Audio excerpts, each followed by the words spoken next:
students, today we'll do the reading of the lesson संसार पुस्तक है lesson 12 class 6 Vasant Bhagwan textbook. Nehru used to write letter to Indira Gandhi in English and this has been translated by our famous author Premchand. Now let's read the lesson and understand the pronunciation. संसार पुस्तक है, the world is the book for us.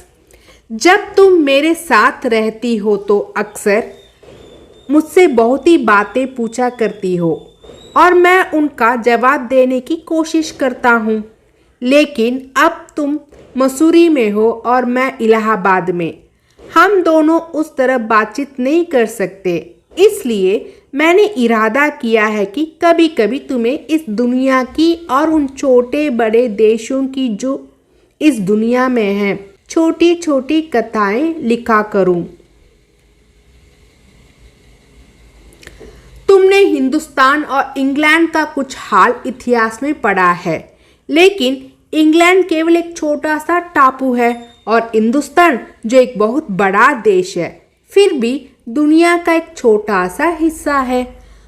अगर तुम्हें इस दुनिया का कुछ हाल जानने का शौक है तो तुम्हें सब देशों का और उन सब जातियों का जो इसमें बसी हुई है ध्यान रखना पड़ेगा, केवल उस एक छोटे से देश का नहीं जिसमें तुम पैदा हुई हो।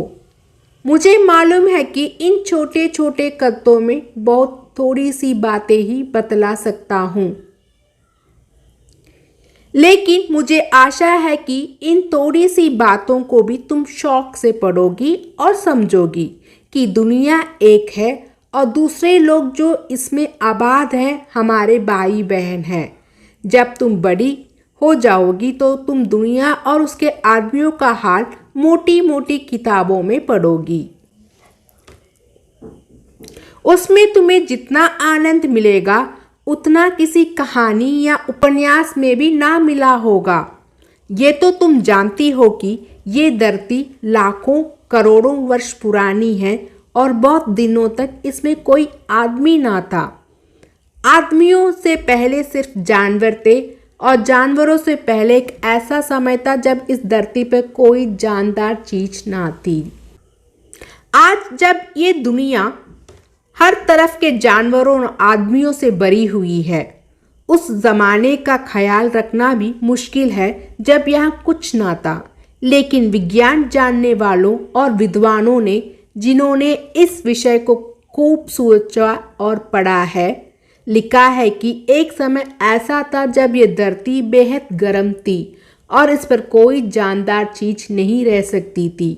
और अगर हम उनकी किताबें पढ़ें और पहाड़ों और जानवरों की पुरानी हड्डियों को गौर से देखें तो हमें खुद मालूम होगा कि ऐसा समय जरूर रहा होगा। तुम इतिहास की किताबों में ही पढ़ सकती हो, लेकिन पुराने जमाने में तो आदमी पैदा ही ना हुआ था। किताबें कौन लिखता? तब हमें उस जमाने की बातें कैसे मालूम हो? ये तो नहीं हो सकता कि हम बैठे बैठे हर एक बात सोच निकालें। ये बड़े मज़े की बात होती, क्योंकि हम जो चीज़ चाहते सोच लेते और सुंदर परियों की कहानी गढ़ लेते, लेकिन जो कहानी किसी बात को देखे बिना ही गढ़ ली जाए वह ठीक कैसे हो सकती है।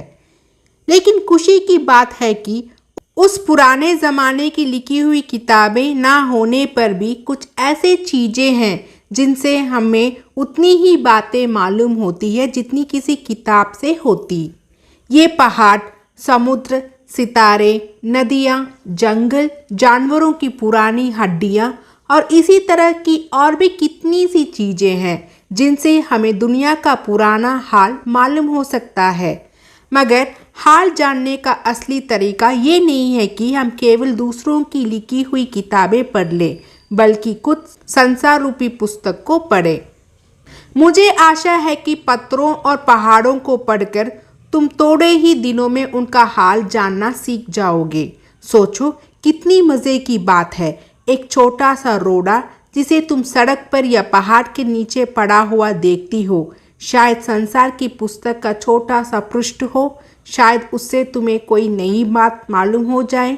शर्त यही है कि तुम्हें उसे पढ़ना आता हो।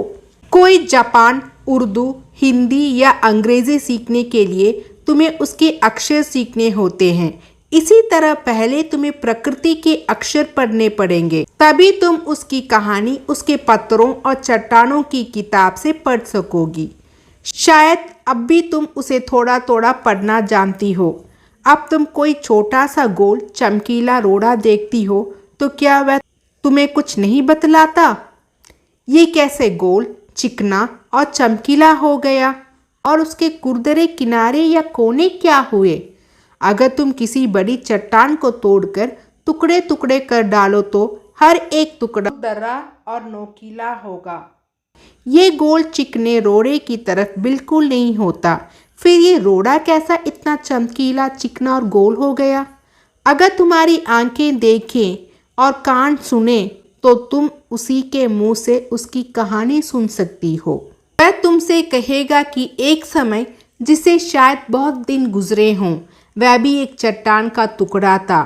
ठीक उसी टुकड़े की तरह उसमें किनारे और कोने थे जिसे तुम बड़ी चट्टान से तोड़ती हो।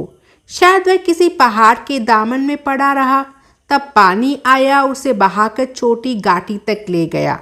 वहां से एक पहाड़ी नाली ने ढकेल कर उसे एक छोटे से दरिया में पहुंचा दिया। इस छोटे से दरिया से वह बड़े दरिया में पहुंचा। इस बीच वह दरिया के पैंदे में लुढ़कता रहा। उसके किनारे घिस गए और वह चिकना और चमकदार हो गया। इस तरह वह कंकड़ बना जो तुम्हारे सामने है। किसी वजह से दरिया उसे छोड़ गया और तुम उसे पा गई। अगर दरिया उसे और आगे ले जाता तो वह छोटा होते होते अंत में बालू का एक जरा हो जाता और समुद्र के किनारे अपने भाइयों से जा मिलता, जहाँ एक सुंदर बालू का किनारा बन जाता जिस पर छोटे छोटे बच्चे खेलते और बालू के गरौंदे बनाते। अगर एक छोटा सा रोड़ा तुम्हें इतनी बातें बता सकता है तो पहाड़ों और दूसरी चीज़ों से जो हमारे चारों तरफ है हमें और कितनी बातें मालूम हो सकती हैं। जवाहरलाल नेहरू, अंग्रेजी से अनुवाद प्रेमचंद। लेखक के बारे में about Jawaharlal Nehru. Jawaharlal Nehru 14th November 1889 he was born and 27th May 1964 was his death date. Jawaharlal Nehru का जन्म 14 नवंबर 1889 और ही वॉज डाइड, उनका मरण 27 मई 1964। आज़ाद भारत के प्रथम प्रधानमंत्री थे। बच्चों से उन्हें बेहद लगाव था। वह चाचा नेहरू के नाम से जाने जाते हैं। उनकी बेटी इंदिरा जब 10 वर्ष की थी, नेहरू जी ने उन्हें अनेक चिट्ठियाँ लिखी। इनमें बताया गया कि पृथ्वी की शुरुआत कैसे हुई और मनुष्य ने अपने आप को कैसे धीरे धीरे समझा पहचाना। ये चिट्ठियाँ बच्चों में अपने आसपास की दुनिया के बारे में सोचने, समझने और जानने की उत्सुकता पैदा करती है। नेहरू जी को अपने देश के बारे में बोलने बताने में विशेष आनंद आता था। ये सब चिट्ठियाँ पिता के पत्र पुत्री के नाम पुस्तक में संकलित है। संसार पुस्तक है। इसी पुस्तक से साभार लिया गया है।